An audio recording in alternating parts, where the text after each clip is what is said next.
Hello students, आज आपण SY BCom semester 4 corporate accounting या सब्जेक्टमधील युनिट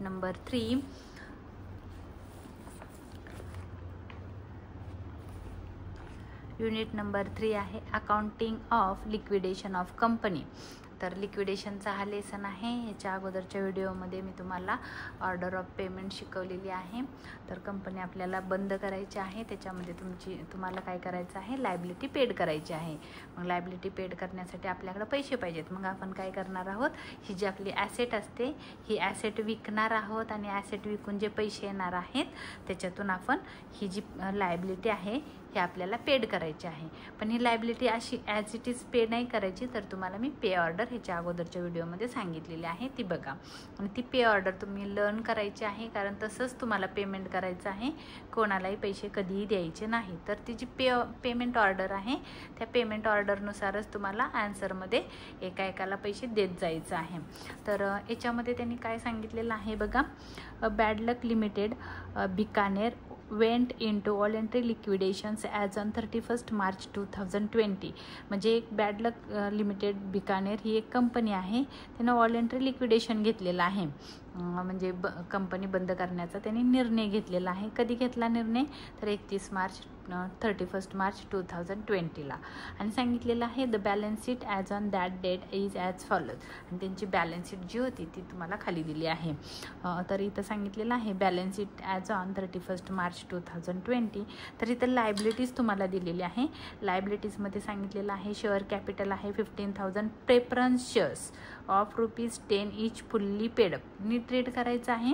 त्याने असं सांगितलं आहे की 15,000 हे नंबर ऑफ प्रेफरन्स शेअर्स आहेत आणि एक शेअर्स ₹10 आहे आणि सगळेच्या सगळे फुल्ली पेडअप झालेत, म्हणजे सगळे शेअर्स विकले गेलेले आहेत आणि त्यांचं देणं आहे आपल्याकडं ₹1,50,000 आपल्याला त्यांना परत करायचे आहेत. लायबिलिटी आहे कारण आपण लिक्विडेशन करतोय म्हणून. तर 20,000 equity shares of ₹10 each, ₹7 paid up. ह्याचा मिनिंग काय आहे, तर 20,000 हे number of equity share holder आहेत. एक शेअर्स ₹10 आहे, पण त्यांच्याकडून आपण ₹7 घेतलेले आहेत. म्हणजे बघा 10तून 7 गेले, किती राहिले, ₹3. अजून ₹3 त्यांनी दिलेले नाहीत. तुम्ही काय करू शकता, त्यांच्याकडून राहिलेले ₹3 मागवू शकता. त्यांची ती लायबिलिटी आहे ते तुम्हाला देऊ शकतात, कारण ते इक्विटी शेअर होल्डर आहेत. त्यांच्याकडून तुम्ही ₹3 घेऊ शकता. तर 20,000 जणांकडून ₹3 तुम्हाला घेता येऊ शकतात जर तुमच्याकडे पैसे द्यायला नसतील. जे आपली पेमेंट ऑर्डर आहे ती फुलफिल करण्यासाठी किंवा ते पेमेंट ऑर्डर सगळ्यांचे जे पेड करण्यासाठी पैसे नसतील, तर तुम्ही इक्विटी शेअर होल्डरांकडून 20,000 जणांकडून ₹3 कसे आले, तर ₹10चा एक शेअर्स होता, त्यांच्याकडून ₹7 आलेत, म्हणजे अजून ₹3 त्यांच्याकडून आपल्याला मिळायचे राहिले. तर ते ₹3 आहेत ते 20,000 जणांकडून तुम्ही मागवू शकता. जर पेमेंट ऑर्डर पे करण्यासाठी पैसे नसतील तर मागवायचं आहे, अदरवाईज नाही मागवायचे. सेक्युर्ड लोन फ्रॉम बँकेतून ही तारण कर्ज आहे. सेक्युर्ड लोन घेतलेला आहे 38,000. तुम्ही कर्ज किती घेतले बँकेकडून, ₹38,000 against pledge of stock of raw material. म्हणजे तुम्ही काय केलेलं आहे, त्याला रॉ मटेरियलचा जो स्टॉक आहे तो मॉर्गेज केलेला आहे. प्लेज म्हणजे तारण ठेवलेला आहे, गहाण ठेवलेला आहे. म्हणजे इथं सांगितलेलं आहे बघा, स्टॉक ऑफ रॉ मटेरियल 50,000, 50,000चा जो स्टॉक होता तो आपण गहाण ठेवला आहे बँकेकडं आणि बँकेकडून ₹38,000 लोन घेतलेलं आहे. तर हे म्हणून त्याला म्हणले सेक्युर्ड म्हणजे तारण कर्ज म्हणतात, सेक्युअर्ड लोन फ्रॉम बँक. त्याच्यानंतर आहे प्रेफरन्शियल क्रेडिटर्स. हे क्रेडिटर्स आहेत आणि हे प्रेफरन्स शेअर्स आहेत आणि हे क्रेडिटर्स आहेत. ह्या दोघांमध्ये फरक आहे. हे क्रेडिटर्स म्हणजे ज्यांच्याकडून आपण गुड्स रॉ मटेरियल वगैरे परचेज केलेला आहे त्यांचा देण्याचा क्रम आहे. तर हा प्रेफरन्शियल क्रेडिटर्स, त्याची पेमेंट ऑर्डर आहे 4 नंबरला आहे. तर आपण 4 नंबरला याला पे करायचं आहे. नंतर अनसेक्युर्ड क्रेडिटर्स पेड करायचे असतात. मी पेमेंट ऑर्डरमध्ये तुम्हाला लिहून दिलेला आहे. तर त्यांचा हा सिक्वेन्स नंबर आहे. अनसेक्युर्ड क्रेडिटर्स म्हणजे विनातारण देणेकरी आहेत, ते त्यांच्यावर कुठल्याही प्रकारचं तारण नाही आहे किंवा मॉर्गेज काय दिलेला पण नाही आहे. ही झाली ॲसेट, ही सॉरी लायबिलिटी. ही लायबिलिटी आपल्याला पे करायची आहे. मग आपण काय करणार आहोत, ही जी आपल्याकडे ॲसेट आहे ते ॲसेट विकणार आणि त्याच्यातून जे पैसे येतील त्या पैशातून ही लायबिलिटी आपण पेड करणार. मग पहिला आहे तुमच्याकडे कॅश इन हँड. तर कॅश तुमच्याजवळ आहे म्हणजे हा काय आहे, तुमच्याकडे बॅलन्स आहे. ते काय आपण कॅश विकतो का कोणाला, नाही विकत.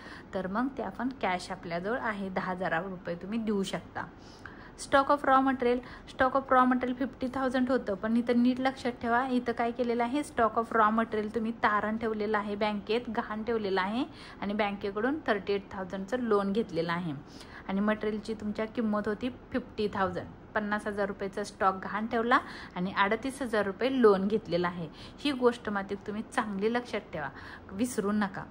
स्टॉक ऑफ फिनिश्ड गुड्स म्हणजे पूर्ण तयार, हे कच्चा माल होता वरचा आणि खालचा आहे तो फिनिश गुड्स म्हणजे पूर्ण तयार झालेला माल जो विकण्यासाठी रेडी आहे, असा फिनिश गुड्स आहे 1,50,000. अदर ॲसेट्स आहे तुमच्याकडे 1,45,000 आणि प्रॉफिट अँड लॉस आहे 76,000. तर हे profit and loss is not asset, हा तुमचा लॉस आहे. तर मग ह्याला कुठेही पोस्ट करू नका, ह्याला स्किप करायचं. काय काय स्किप करायचं, जी ॲसेट नसते त्याचं ह्याच्यामध्ये कुठेही उल्लेख करायचा नाही. तर ह्याला तुम्ही क्रॉसची साईन करून ठेवा, ह्याचं पोस्टिंग कुठं करायचं नाही. पुढे सांगितलेलं आहे the assets realised are as follows. म्हणजे ॲसेट रिअलाइज झाल्या म्हणजे विकल्या. कितीला विकल्या, कारण आपण ॲसेट विकल्याशिवाय आपल्याकडे पैसे येणार नाहीत, पैसे आल्याशिवाय आपण लायबिलिटी पेड करू शकणार नाही. मग ॲसेट रिअलाइज झाल्या. Stock of raw material realised bye bank हा शब्द महत्त्वाचा आहे. बँकेने 30,000 रुपयाला तुमचा जो रॉ मटेरियलचा स्टॉक होता, म्हणजे 50,000 रुपयाचा स्टॉक तुम्ही गहाण ठेवला होता बँकेकडे आणि बँकेकडून तुम्ही 38,000 रुपये 38,000चं लोन टेकन केलं होतं. तर बँकेनं काय केलं, तो जो 50,000चा स्टॉक होता तो 30,000ला सोल्ड आउट केला. बँक म्हणले माझं कर्ज आहे, माझ्या ताब्यात स्टॉक आहे, मी स्टॉक विकणार आणि माझे जे कर्ज आहे ते मी रिकवर करून घेणार. पण बँकेला द्यायचे होते आपण किती, 38,000. बँकेला मिळाले किती, स्टॉक विकून 30,000च मिळाले. मग बँक काय म्हणणार आहे की जे 38,000 लोन होतं त्यातलं मला 30,000च लोनचे पैसे मिळाले. राहिलेले जे 8,000 आहेत म्हणजे 38,000 मायनस 30,000 राहिलं किती लोन, 8,000 रुपयाचं लोन राहिलं. बँक म्हणणार आहे हे 8,000 रुपये माझे मला दे, तू कुठून पण दे, तुझे ॲसेट विक, काय पण कर, पण माझं लोन तू पेड कर. मग कंपनी काय करेल की तिचे जे ॲसेट विकून जेव्हा पैसे येतील तेव्हा त्या बँकेला 8,000 रुपये देईल. 8,000 कसे आले बघा, तारण किती होतं, 50,000 रुपयाचा स्टॉक विकला कितीला, 30,000 रुपये. पण लोन किती आहे, 38,000 रुपयाचं लोन आहे 38,000चं. मग 30,000 रुपये बँकेला मिळाले, 38 मिळायला पाहिजे होते, 38 मिळायला पाहिजे होते, मिळाले किती, 30च मिळाले. मग बँक म्हणणार आहे की राहिलेले 38 मायनस 30 म्हणजे राहिले किती, 8,000 रुपीज काय करा माझे मला तुम्ही परत करा. पण आता तुम्ही काय तारण ठेवलंय का, नाही, जे होतं तारण ते बँकेनं विकून टाकलं. म्हणजे आता बँकेकडे तुमची कोणतीही ॲसेट तारण नाही आहे. म्हणजे हे जे राहिलेलं 8,000 रुपये लोन आहे ते अनसेक्युर्ड क्रेडिटर्स आहेत, हे नीट समजून घ्या. हे काय आहेत, 8,000 रुपीज लक्षात ठेवायचं आहे. 8,000चा नंबर अनसेक्युर्ड क्रेडिटर्समध्ये 8,000 रुपीज तुम्हाला शो करायचे आहेत. हे पण अनसेक्युर्ड क्रेडिटर्स आहेत बघा, इथं लिहिलं अनसेक्युर्ड क्रेडिटर्स 1,01,800. आणि अजून एक असे क्रेडिटर्स आहेत 8,000 रुपये. 8,000 कसे आले, तर जे तुमच्याकडं हे होतं 38,000 रुपीजचं लोन होतं, 38,000 रुपीजचं लोन होतं. बँकेनं काय केलं, तुमचा स्टॉक विकला 30,000 रुपीजला. म्हणजे बँक काय म्हणणार आहे, जे 8,000 रुपये राहिले ते माझे मला तुम्ही द्या. मग ते बँकेचं लोन आपल्याला 8,000 रुपये पेड करायचं आहे, पण ते काय आहे, अनसेक्युर्ड लोन आहे 8,000 रुपये. त्याचा नंबर आहे ऑर्डर पेमेंट ऑर्डर कुठं येईल, तर अनसेक्युर्डमध्ये 8,000 रुपीज तुम्हाला शो करायचे आहेत. हे लक्षात ठेवून घ्या. पाहिजे तर तुम्ही इथं मेन्शन करून ठेवत चला की बाबा 8,000 रुपये अनसेक्युर्ड क्रेडिटर्स आहेत. आणि काय केलं बघा त्यांनी, stock of finish goods sold केला 80,000. 80,000 रुपयाला जी ही ॲसेट होती फिनिश गुडची 1.5 लाख रुपयाची, ती 80,000 रुपयाला विकली. अँड बघा आता हे पैसे आले बरं का, आपल्याकडे आले 80,000 रुपये आले की रिसिटला लिहायचं असतं आणि गेले की पेमेंटला लिहायचं असतं. 2 साईड्स असतात, एक रिसिट असते आणि एक पेमेंट असते. रिसिटला पैसे आले की इकडं, आणि जी पे ऑर्डर आहे किंवा ऑर्डर पेमेंट आपली जी आहे ती या साईडला येते, किंवा त्याला ड्यू ऑर्डर म्हणतात, ड्यू ऑर्डर किंवा पेमेंट ऑर्डर म्हणतात. तर जी पेमेंट ऑर्डर आहे ती आपली ह्या साईडला आहे. जे पैसे द्यायचे ते इकडं, मिळणार आहे ती इकडं. ॲसेट विकली, ॲसेट आपली इथं आहे 1.5 लाखाची, विकली 80,000 रुपयाला. पैसे रिसीट झाले, रिसीट म्हणजे मिळाले, तर तुम्हाला इथं लिहायचं आहे. मी दाखवते सॉल्व करून. आणि अदर ॲसेट्स विकल्या, ज्या अदर ॲसेट्स होत्या बघा इथं लिहिलं आहे 1,45,000ला. विकली कितीला? 20,000 रुपीजला. 20,000 मिळाले म्हणून रिसीटला आपण शो करायचं आहे. आणि पुढं सांगितले the liquidator is entitled to fixed remunerations of ₹1,000. बघा त्याचा जो रेम्युनरेशन आहे, रेम्युनरेशन म्हणजे त्याचं मानधन, कमिशन कुणाचं? तर लिक्विडेटरचं. लिक्विडेटर म्हणजे कोण? तर जो आपली ॲसेट विकतो, विकण्याचं जे काम करतो, कंपनीचे ॲसेट विकण्याचं जो काम करतो त्याला लिक्विडेटर्स म्हणतात. तर त्या लिक्विडेटर्सला आपल्याला 1,000 रुपये फिक्स मानधन द्यायचं आहे किंवा कमिशन द्यायचं आहे. आणि पुढं लिहिलं आहे +3% of the asset realise by him only. हा शब्द नीट बघा. काय सांगितलं की त्यानं जेवढ्या ॲसेट रिअलाइज केल्या, रिअलाइज म्हणजे विकल्या, त्यानं विकलेल्या, बँकेने नाही. बँकेनं बघा इथं काय विकलंय तर रॉ मटेरियल बँकेनं विकलंय. तर हे नाही, ह्याच्यावर त्याला कमिशन नाही मिळणार, कारण त्यानं ही ॲसेट विकलेली नाही आहे. ही कुणी विकली? बँकेनं विकली. त्यानं काय विकलं तर फिनिश गुड्स विकले 80,000ला, अदर ॲसेट्स विकले 20,000ला, हे त्यानं विकलं. तर त्याच्यावर त्याला 3% कमिशन मिळणार आहे किंवा त्याला आपण रेम्युनरेशन म्हणतो. त्याचे 2 प्रकारचे रेम्युनरेशन आहेत. एक फिक्स आहे, एक 1,000 रुपीज, आणि दुसरा एक रेम्युनरेशन त्याला मिळणार आहे फिक्स. बाबा तू विक न विक पण तुला 1,000 रुपये मिळणारच. आणि तू जर माझ्या ॲसेट विकून देशील, ज्या किमतीला विकशील त्याच्यावर तुला 3% रेम्युनरेशन देणार आहे कंपनी. तर मग त्याचं पे ऑर्डरनुसार आपण त्याला काय करायचं आहे? पेमेंट करायचं आहे. पुढं सांगितलं आहे the expenses of liquidation amounted to ₹11,000. Liquidation expenses आहेत 11,000 रुपये. त्याची ड्यू ऑर्डर आहे, आम्ही तुम्हाला आता लिहून दिलेली आहे ड्यू ऑर्डर. त्याच्या नंबरला आला की तिथं त्याला 11,000 रुपीज काय द्यायचं आहे? लिक्विडेशन एक्सपेन्सेस आहेत 11,000. आणि पुढं सांगितलं आहे preference shares are preferential as regards capital payment. म्हणजे जे कॅपिटल पेमेंट आहे, म्हणजे प्रेफरन्स शेअर्स सांगितलं आहे, प्रेफरन्शियल क्रेडिटर्स नाही. Preference shares are preferential as regards capital repayment. म्हणजे जेव्हा तुम्ही कॅपिटल रिपेमेंट कराल तर त्यावेळेस प्रेफरन्स शेअर होल्डरांना अगोदर पे करा. ॲक्च्युली आपण अगोदरच करतो, पण त्यांनी प्रेफरन्शियल सांगितलं. प्रेफरन्शियल म्हणजे त्यांचा प्रेफरन्स म्हणजे अग्रहक्क, त्यांना पहिलं द्या आणि राहिले पैसे तर इक्विटीवाल्यांना द्या, असं त्यांना सांगायचं आहे. म्हणजे याचा अर्थ असा आहे की प्रेफरन्स शेअर होल्डरांना काय करा, तुम्ही पहिला अग्रक्रम द्या असं सांगितलं आहे, त्यांना पे करा. तर आता आपल्याला काय करायचं आहे? बघायचं आहे की ह्याचं ॲन्सर आपल्याला कसं सॉल्व करायचं आहे. तर बघा मी तर तुम्हाला शो करून दाखवते ॲन्सर कसं लिहायचं आहे. सर्वात प्रथम आपल्याला हे लिहायचं आहे liquidators final statement of account of the winding up of bad luck limited Bikaner. म्हणजे बिकानेर ही कंपनी आहे आणि तिचं काय झालेलं आहे? वाइंडिंग अप म्हणजे लिक्विडेशन झालेलं आहे, बंद झालेली आहे. आणि इनव्हॉलेंटरी लिक्विडेशन्स काय झालेलं आहे? व्हॉलेंटरी लिक्विडेशन घेतलेलं आहे तिनं, म्हणजे तिनं तिचा कारभार बंद केलेला आहे. लिक्विडेटेड कधी लिक्विड झाली ती, म्हणजे कधी बंद झाली? Liquidated on 31 March 2020. 2020ला ती बंद झालेली आहे. मग त्याला 2 साईड असतात, एक असते रिसीट साईड आणि दुसरे असते पेमेंट साईड. हिथून इकडं अर्धा भाग, हिथूनचा जो भाग आहे इकडं अर्धा तो रिसीटचा आहे आणि पेजचा अर्धा भाग आहे तो पेमेंटचा आहे. तर रिसीटला म्हणजे काय? पैसे मिळाले की इकडं आणि पेमेंट झालं की इकडं. इकडं आपण बाय लिहितो, इकडं टू लिहितो. तर इस्टिमेटेड व्हॅल्यू म्हणजे त्याची जी मूळ किंमत होती, बुक व्हॅल्यू आहे ती इथं लिहायची आहे त्या ॲसेटची. इकडं ॲसेट येतात आणि इकडं पेमेंट येतं. आणि व्हॅल्यू रिअलाइज म्हणजे विकून पैसे किती मिळाले ते आपल्याला ह्या कॉलममध्ये पुट करायचं आहे. हे पेमेंट तुम्हाला कुणाला करायचं आहे तर मी त्याची तुम्हाला इथं पेमेंट ऑर्डर दिलेली आहे. ही पेमेंट ऑर्डर आहे. तर बघा इथं काय सांगितलेलं आहे? Order of payment, legal charges, remuneration of liquidators, liquidation expenses, preferential creditors, debenture holders, unsecured creditors, preference share holder आणि इक्विटी शेअर होल्डर. ही तुमची पेमेंट ऑर्डर आहे, ही तुम्हाला लर्न करून घ्यायची आहे. अशाच पद्धतीनं देत जायचं आहे. ॲसेट विकल्यानंतर तुम्हाला ह्या पेमेंटनुसार काय करायचं आहे? इथं पेमेंटला एकाखाली एक देत जायचं आहे. म्हणजे ही पेमेंट ऑर्डर अशीच राहील, ह्याच्यामध्ये बदल होणार नाही.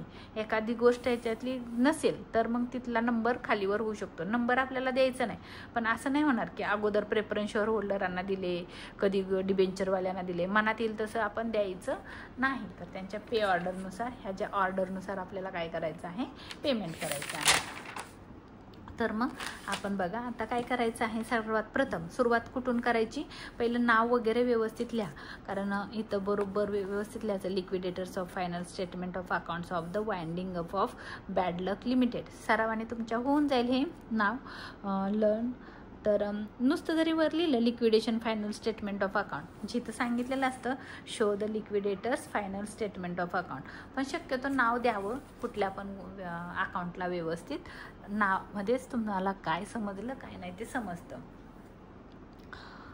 Bikaner in voluntary liquidations liquidated on 31 March 2020. हे रिसिट साईड दिली, एस्टिमेटेड व्हॅल्यू दिलेली आहे, म्हणजे त्याची बुक व्हॅल्यू दिलेली आहे ॲसेटची. नंतर आहे रिअलाइज्ड व्हॅल्यू, म्हणजे ॲसेट विकून किती पैसे मिळाले ते इथं लिहायचं आहे. पेमेंट ऑर्डर जी दिलेली आहे त्याच्यानुसार आपल्याला इकडं पे करत जायचं आहे. तर सर्वात प्रथम आपण काय करायचं आहे, हे जे कॅश इन हँड आहे हिथून सुरुवात करायची. तर मग आपण कॅश इन हँड कुठं लिहिणार आहोत, सर्वात प्रथम आपण लिहिणार आहे कॅश बॅलन्स इन हँड इथं.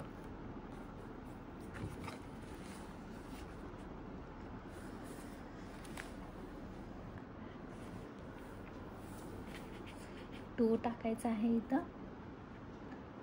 कॅश इन हँड म्हटलं तरी चालेल इथं, एवढं काही नाही आहे. कॅश इन हँड आपल्या हातात असलेली शिल्लक. आता कॅश इन हँड आहे त्याची अमाऊंट मात्र बदलणार नाही.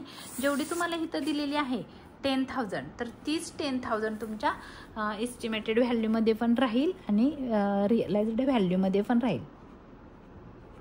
10,000 दोन्हीकडं पण इक्वल येईल. बघा कळालं का. आता आपल्याकडे 10,000 रुपये आहेत, मग आपण लगेच पेमेंट नाही करायचं, बघायचं आपल्याकडे अजून टोटल अमाऊंट किती आले.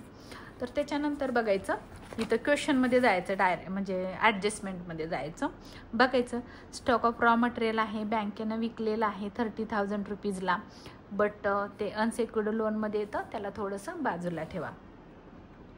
आहे ते विकलेलं पण आहे, तुम्ही त्याला मेन्शन पण करू शकता, बट इथं ह्या साईडला पैसे तुम्हाला मिळालेले नाही आहेत. का मिळालेले नाही आहेत, बँकेनं पैसे घेतले, रिसीट झाले का तुम्हाला नाही झाले, तर ते कुणाला मिळाले, बँकेला मिळाले. आणि अजून आपल्याला बँकेला 8,000 रुपये द्यायचे, तर हे पेमेंट साईडला येणार, कारण देणं आहे, बँक आपल्याला पैसे देणार नाही आहे. समजा असं झालं असतं की ती जी ॲसेट आहे ती 40,000 रुपयाला विकली असती बँकेनं, रॉ मटेरियल जर 40,000 रुपयाला विकलं असतं आणि 38,000 रुपये आपल्यावर लोन होतं 38,000, तर बँकेनं काय केलं असतं, तिचं लोन घेतलं असतं आणि राहिलेले 2,000 रुपये आपल्याला दिले असते, मग आपण रिसीट झालं म्हणून ह्या साईडला लिहिलं असतं. पण आज आपल्याला बँकेनं जी रॉ मटेरियल विकलेलं आहे ते आपण रिसीटला लिहू शकत नाही, कारण ते आपल्याला काही पैसे मिळालेले नाही आहेत. तर अजून उलट आपल्याला 8,000 रुपये द्यायचे, तर पे ऑर्डरमध्ये ते मला वाटते अनसेक्युर्ड क्रेडिटर्समध्ये ते पे होणार आहे, ते इथं कुठंतरी येईल, त्याची पे ऑर्डर इथं येईल. तर आपण तेव्हा देऊ. फक्त लक्षात ठेवायचं आहे की आपल्याला 8,000 रुपये देणं आहे, रिसीट झालेलं नाही, म्हणून मी इथं रिसीटला लिहू शकत नाही. त्याच्यानंतर काय आहे, स्टॉक ऑफ फिनिश गुड्स 80,000. आता स्टॉक विकला, फिनिश गुड्सचा स्टॉक आहे तो विकला आणि आपल्याला पैसे मिळाले, म्हणून मी इथं लिहू शकते. बघा इथं लिहिताना काय लिहायचं आहे माहिती आहे का तुम्हाला, amount realized on to amount realized on sale of asset.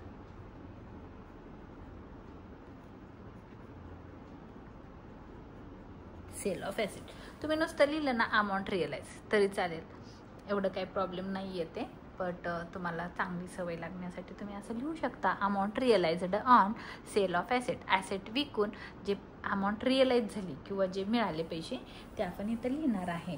मग पहिलं काय आहे, एक आपल्याला काय मिळालं, तर त्यांनी क्वेश्चनमध्ये सांगितलं आहे finish goods,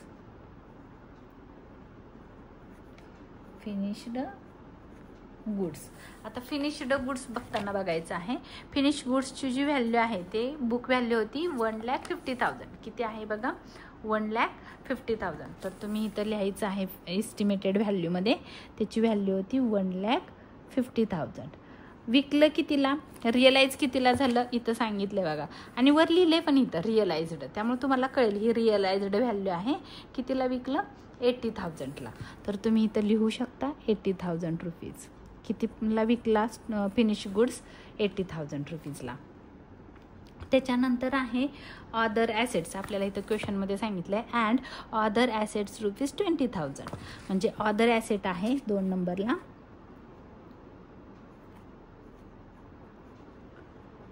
other assets,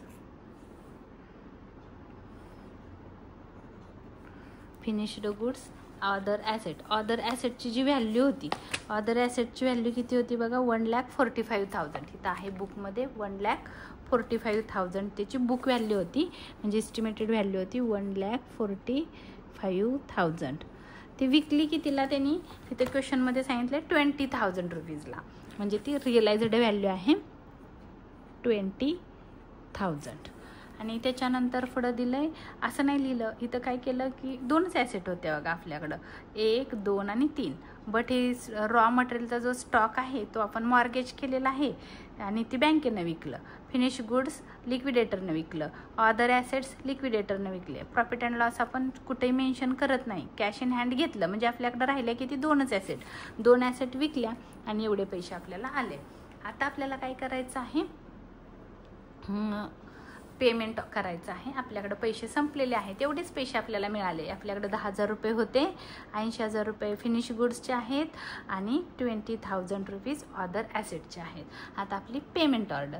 payment ऑर्डरमध्ये आता पेमेंटला बघा, आपण विचार करायचा आहे. आपली पेमेंट ऑर्डर पहिलं असतं लिगल चार्जेस, बट आपल्या क्वेश्चनमध्ये कुठेही लिगल चार्जेस हा वर्ड आलेला नाही. बघा बरं, इथं आहे का, इथं काय आहे, प्रेफरन्स शेअर होल्डर आहेत, नंतर इक्विटी शेअर होल्डर आहेत, त्याच्यानंतर सेक्युर्ड लोन आहे, त्याच्यानंतर प्रेफरन्शियल क्रेडिटर्स आहेत, नंतर अनसेक्युर्ड क्रेडिटर्स आहेत. ही आपली लायबिलिटी आहे. आणि खाली पण दिलेली आहे लायबिलिटी, लिक्विडेटर्स रेम्युनेशन आहे 1,000 plus 3% of asset realised by him only. त्यांना ॲसेट विकल्यानंतर त्याला 3% काय करायचं आहे, रेम्युनेशन द्यायचं आहे. आणि 1,000 रुपये फिक्स रेम्युनेशन आहे, ही पण लायबिलिटी देणं आहे. आणि the expenses of liquidation amounted to rupees 11,000. 11,000 रुपये लिक्विडेशन एक्सपेन्सेस आहेत. आणि मग सांगितलं आहे की प्रेफरन्स शेअर होल्डरांना पैसे द्या. तर आता मी तुम्हाला पे ऑर्डर दिलेली होती, त्या पे ऑर्डरमध्ये पहिलं होतं लिगल चार्जेस. लिगल म्हणजे जो कायदेशीर खर्च आहे, वकिलाची फीज वगैरे ती द्यायची होती, पण आपल्या क्वेश्चनमध्ये ते नाव आलेलं नाही, मग आपण हे देणार नाही. मग आलं आहे काय, तर रेम्युनेशन ऑफ द लिक्विडेटर. लिक्विडेटरचा रेम्युनेशन दिलेला आहे क्वेश्चनमध्ये, इथं सांगितलेलं आहे रेम्युनेशन. बघा इथं लिक्विडेटर्स रेम्युनेशन ऑफ रुपीज 1,000. मग आपण देऊन टाकू. मग इथं द्यायचं आहे पहिलं, तुम्ही इथं म्हणू शकता बाय लिक्विडेटर्स रेम्युनेशन.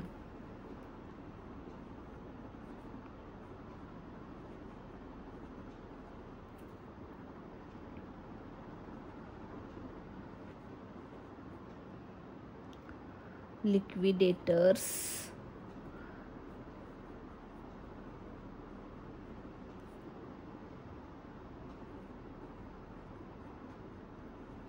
रेम्युनेशन. त्याच्यामध्ये एक आहे फिक्स्ड, त्याचे 1,000 रुपीज फिक्स आहेत, आणि दुसरं आहे 3% asset realise on the asset realise. Asset realised. तर ॲसेट रिअलाइज झाल्यानंतर त्याला किती टक्के द्यायचं आहे, 3% द्यायचं आहे. तुम्ही इथं झेड पण टाकू शकता आणि यस पण टाकू शकता, काही इश्यू येत नाही आहे. तर बघा आता ॲसेट त्यानं किती विकले, आता हे नेहमी काढताना ना तुम्ही चुकू शकता, मग काळजीपूर्वक बघायचं. जे हिथं सांगितलं आहे ना, हिथलं बघायचं. हे बँकेनं विकली 30,000 रुपयाला रॉ मटेरियल. फिनिश गुड्स कुणी विकलेलं आहे, तर लिक्विडेटरनं विकलं आहे 80,000ला आणि 20,000. हे जे 2 ॲसेट आहेत त्यानं विकलेलं आहेत, म्हणजे 80,000 प्लस 20,000 किती झाले, 1,00,000 रुपीज. म्हणून इथं तुम्ही ब्रॅकेटमध्ये लिहू शकता 1,00,000 रुपीज ऑन 3%. 1,00,000वर 3%, 1,00,000वर 3%. 1 लाखावर 3% तुम्ही काढून बघू शकता. कॅल्सीवर 3,000 रुपये येईल.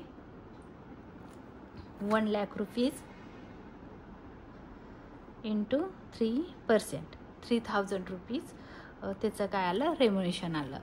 तर मग हे 1,000 रुपये आणि हे 3,000 रुपये असे मिळून लिक्विडेटरला आपण देणार आहे 4,000 रुपीज आउटर कॉलममध्ये. लिक्विडेटरचा रेम्युनेशन आला. त्याच्यानंतर आपली पे ऑर्डर बघायची आहे. पे ऑर्डरमध्ये आपण सांगितलेलं आहे बघा, लिक्विडेटर्स रेम्युनेशन नंतर आहे लिक्विडेशन एक्सपेन्सेस. तर आपल्याला कुणाला पे करायचे आहेत, आता लिक्विडेशन एक्सपेन्सेस पे करायचे आहेत. म्हणून आपण इथं पे करूया. इथं लिहू शकतो आपण bye liquidation expenses.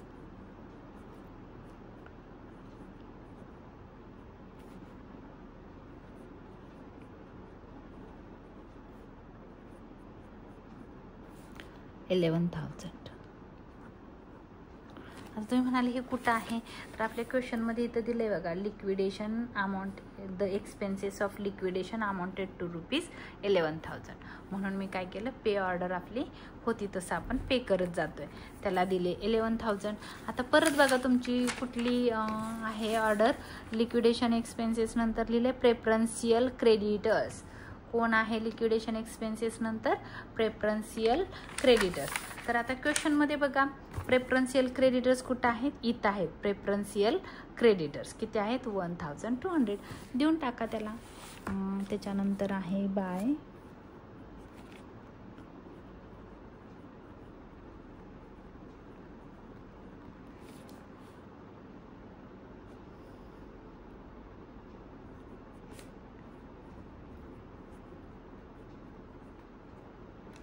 Preferential creditors आहेत 1,200. 1,200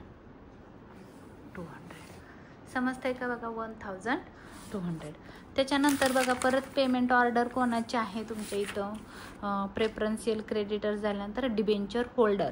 तर तुमच्या क्वेश्चनमध्ये इथं कुठेही डिबेंचर होल्डर आलेले नाहीत, खाली संपलेलं आहे. तर आता आपल्याला इथं बघितलं तर इथं काय आहे, डिबेंचर होल्डर नाही आहेत, त्यामुळे इथं पेमेंट ऑर्डरनुसार डिबेंचर होल्डर येणार नाही. त्याच्यानंतर काय आहे, अनसेक्युर्ड क्रेडिटर्स. तर आपल्या क्वेश्चनमध्ये आहेत अनसेक्युर्ड क्रेडिटर्स 1,01,800 आणि प्लस बँकेला द्यायचे आहेत 8,000 रुपये. म्हणजे हे माहिती आहे तुम्हाला, मी सांगितलंय बँकेला काय केलं होतं आपण, 50,000चा स्टॉक मॉर्गेज केला होता, 38,000 रुपये लोन घेतलं होतं. बँकेनं तो स्टॉक 30,000 रुपयाला विकला. बँकेचं लोन किती होतं, 38,000, 38,000. मग 30,000 रुपये 30,000 बँकेनं लोन काढून घेतलं. अजून बँकेला 8,000 रुपये आपण देणं लागतो. मग ते येणार आहे अनसेक्युर्ड क्रेडिटर्समध्ये. तर अनसेक्युर्ड क्रेडिटर्समध्ये इथं 2 गोष्टी येणार आहेत. ते येईल बाय अनसेक्युअर्ड क्रेडिटर्स. तर ह्याच्यामध्ये बघा अनसेक्युर्ड क्रेडिटर्समध्ये एक आकडा टाकू आपण, एक जे बुकमध्ये तुम्हाला लिहिलेलं आहे इथं अनसेक्युर्ड क्रेडिटर्स ते घेऊ, आणि दुसरं आहे बँक लोन आहे.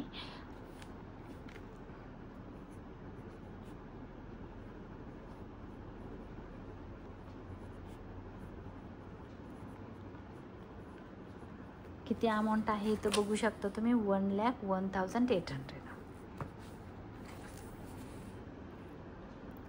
1,01,800. आणि दुसरं आहे बँक लोन. इथं जे बँक लोन घेतलेलं होतं, लोन फ्रॉम बँक, किंवा आता हे सेक्युर्ड नाही राहिलं कारण जे तारण होतं ते बँकेनं विकलेलं आहे, म्हणून तुम्ही इथं म्हणू शकता लोन फ्रॉम बँक.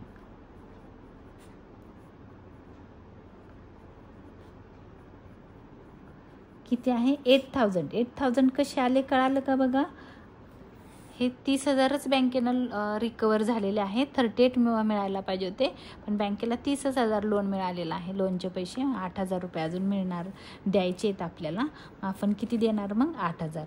ह्या दोघांची टोटल करा अनसेक्युर्ड क्रेडिटर्सची, 800 रुपीज, 8 आणि 1 9, 01, 1,09,800 रुपीज. हे काय झालं, लोन फ्रॉम बँक झालेलं आहे. त्याच्यानंतर बघा आपली पेमेंट ऑर्डर बघायची तुमच्या लर्न होतोपर्यंत. एकदा लर्न झाली की तुम्हाला असं बघावं लागणार नाही सारखं सारखं, म्हणून त्याच्यासाठी लर्न करून घ्या. आपण अनसेक्युर्ड क्रेडिटर्स पेड केले. आता सांगितले प्रेफरन्स शेअर होल्डरांना पे करा. हिथं आलं जेव्हा पण तुम्ही शेअर होल्डरांना पेमेंट द्यायला याल तेव्हा थांबायचं आणि बघायचं की आपल्याजवळ किती पैसे आहेत. तुम्ही देऊ शकता का शेअर होल्डरांना पैसे? नाहीतर तुमच्याकडे पैसे नाही आहेत आणि तुम्ही देतच जाल, कुठून देणार? नाही देऊ शकत. म्हणून तिथं विचार करायचा आहे. तुम्हाला काय करायचं आहे की इथं आल्यानंतर थांबायचं, बघायचं आपल्याकडे किती पैसे आहेत. बघा हे 80,000 20,000 किती झाले 1 लाख आणि वरची कॅश होती 10,000 म्हणजे 1,10,000 रुपये तुमच्याजवळ आहेत. तर तुम्ही इथं बघायचं आहे पेमेंट कुणाकुणाला केलेलं आहे, पेमेंट किती झालं, तुमच्याकडे पैसे होते का तेवढे तुम्ही पेमेंट करत गेलाय. तर बघा बरं 4,000 रुपीज आहे, नंतर 11,000 रुपीज आहे, त्याच्यानंतर 1,200 रुपीज आहेत, त्याच्यानंतर आहे 1,09,800 एवढे 1,26,000 एवढे पैसे आहेत का तुमच्याकडे? नाही आहेत. तुमच्याकडे आहेत किती 1,10,000. बघा बरं ह्या साईडची टोटल करा 80 आणि 20 1,10,000 रुपयेच आहेत तुमच्याकडं आणि तुम्ही किती पेमेंट केलं 1,26,000. कुठून केले? तुमच्याकडे पैसेच नाही आहेत. पण तुम्हाला पैसे मिळवण्याचा एक मार्ग आहे. तो कोणता आहे? तर त्याने आपल्याला क्वेश्चनमध्ये काय केलेलं आहे बघा, इथं असं सांगितलं आहे की जे इक्विटी शेअर होल्डर आहेत त्यांच्याकडून तुम्हाला 10 रुपये मिळायला पाहिजे होते, पण त्यांनी 7च रुपये दिलेत. म्हणजे 20,000 जणांकडून तुम्ही 3 रुपये मागू शकता. कळतंय का? बघा 10 रुपये त्यांनी द्यायला पाहिजे होते, दिलेत किती 7 रुपये. म्हणजे नाही किती दिले त्यांनी 3 रुपये नाही दिले. 10तून 10 - 7 राहिले किती 3 रुपये. 3 रुपीज जे इक्विटी शेअर होल्डर आहेत 20,000 जणांनी 3 रुपये दिलेले नाहीत. मग 3 रुपीज इंटू 20 किती येते बघा 3 रुपीज 20,000 कोण आहेत? तर नंबर ऑफ शेअर होल्डर आहेत. 20,000 जण शेअर होल्डर आहेत, त्यांच्याकडून आपल्याला 3 रुपये यायला पाहिजेत. म्हणजे 60,000 रुपीज तुम्हाला मिळू शकतात. रिसिप्टला घ्यायचे आहेत, मिळवायचे आहेत, ते देऊ शकतात. त्यांची लायबिलिटी असते, तेवढं द्यावं लागतं त्यांना, ते ओनर आहेत म्हणून. तर मग आपण काय करणार आहोत रिसिप्टला लिहिणार आहे. आता बघा इथं काय लिहायचं आहे आपल्याला कलेक्टेड नंबर नाही टाकत, कॉन्ट्रीब्युशन लिहिते, कुठं लिहिते कॉन्ट्रीब्युशन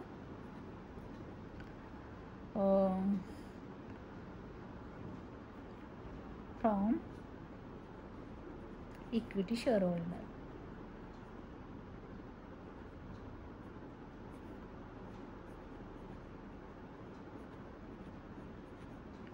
असं पण म्हणू शकता तुम्ही कॉल फ्रॉम कॉन्ट्रीब्युशन किंवा कॉन्ट्रीब्युटर्स असं पण म्हणू शकता, किंवा contribution from equity share holder.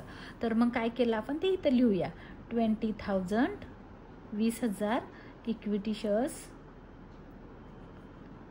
Shares at ₹3 per share received.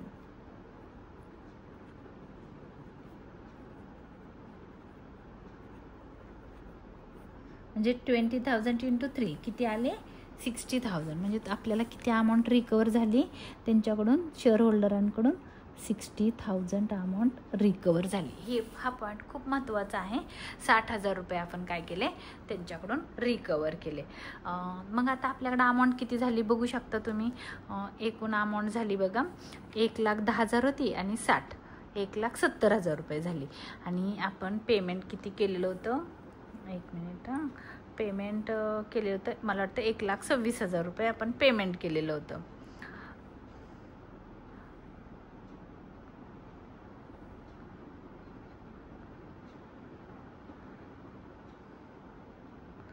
$1,26,000 आपण पेमेंट केलेलं होतं. तर आपण एकदा तुम्हाला दाखवते किती केलेलं होतं बघा, इथं दाखवते कॅल्क्युलेटर. 4,000 माझ्या लक्षात आहे आपण 1,26,000 पेमेंट केलेलं होतं. 4,000 प्लस 11,000 प्लस 1,200 प्लस 1,09,800 1,09,800 म्हणजे बघा 1,26,000 रुपये पेमेंट करायचं होतं. तर तुम्हाला मी थोडंसं कॅल्क्युलेशन इथं लिहून ठेवते, म्हणजे प्रॉब्लेम येणार नाही आहे सारखं सारखं लिहायला. ही जी पेमेंट ऑर्डर आहे, पेमेंटची टोटल किती आहे 1,26,000 आणि रिसिप्टची टोटल किती आहे, रिसिप्ट्स बघा 1,70,000, 1,70,000.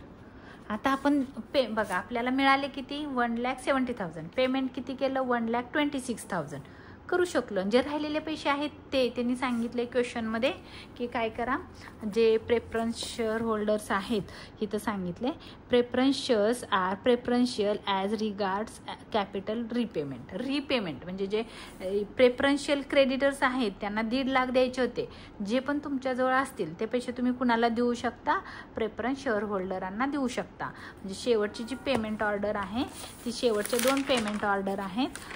एक आहे तुमच्या इथं प्रेफरन्स शेअर होल्डर आणि इक्विटी शेअर होल्डर.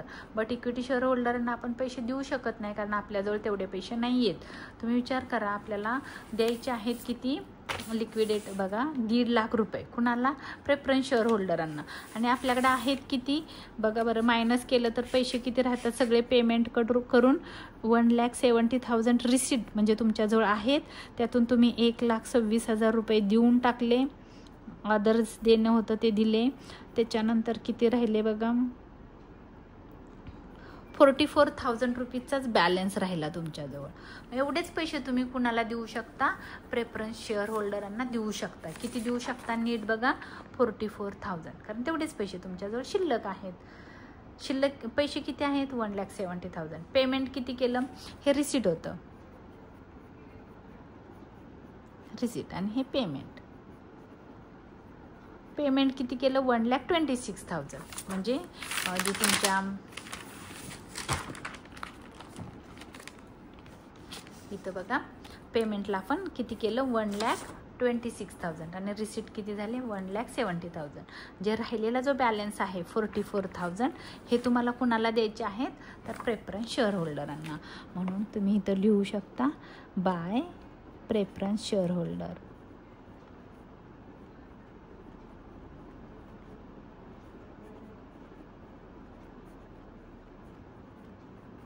किती देऊ शकता, तर 44,000च देऊ शकता. जेवढी आपल्याकडे बॅलन्स आहे तेवढंच आपण देऊ शकतो, त्याच्यापेक्षा जास्त आपण देऊ शकत नाही. बट आपल्याला ब्रॅकेटमध्ये लिहायचे 44,000 दिले, पण total number of share holder किती आहेत बघा. इथं नंबर ऑफ शेअर होल्डर आहेत 15,000. किती आहेत 15,000 हे नंबर ऑफ शेअर होल्डर आहेत. 15,000 जणांना आपल्याला 44 रुपये द्यायचे आहेत. म्हणजे एक शेअर होल्डरला किती रुपीज. म्हणून तुम्ही इथं लिहू शकता जे अमाऊंट आहे amount divide by number of share holder.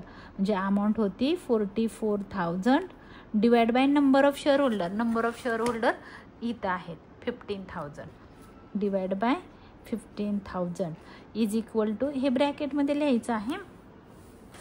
आपण कॅल्सीवर करून बघू किती येते. तर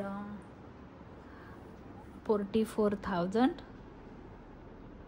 डिवाइड बाय 15,000 म्हणजे किती आलं 2 रुपीज 93 पैसे. 2 रुपीज 93 एवढं लिहिलं तरी खूप झालं 93 पैसे. 2 रुपीज 93 पैसे एका शेअर होल्डरला तुम्ही देणार आहात. तर हे झालं आपलं आन्सर. पर शेअर तुम्ही लिहू शकता पर शेअर. हे झाले 44,000 आपण पेड केले. झालं एवढंच आहे तुमचं आन्सर. आता आपल्याला क्लोज करायचं आहे.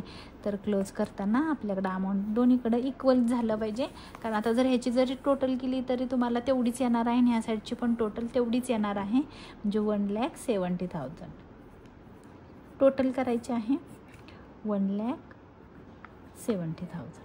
हा लेसन खूप सोपा आहे. एकदा तुम्ही ड्यू ऑर्डर किंवा पेमेंट ऑर्डर लर्न करून घ्या. एकदा तुम्ही पेमेंट ऑर्डर किंवा ड्यू ऑर्डर लर्न केली की मग तुम्हाला हा क्वेश्चन खूप सोपा जाईल. खूप इझी आहे हा लेसन. खूप म्हणजे खूपच इझी आहे. तर तुम्ही काय करा, पेमेंट ऑर्डर लर्न करा आणि मग क्वेश्चन सॉल्व करायला सुरुवात करा. ही जी पेमेंट ऑर्डर आहे ही अशीच आली पाहिजे, वर खाली होता कामा नये. ही तर तुमची ॲसेट वर खाली झाली तरी चालते, बट इथं ॲसेट विकून आपल्याला पैसे मिळतात आणि इथं आपण मिळालेले पैसे काय करत असतो, पेड करत असतो. ही आपली पेमेंट ऑर्डर आहे. तर हा व्हिडिओ आवडला असेल तर लाईक करा, शेअर करा, सबस्क्राईब करायला विसरू नका. धन्यवाद.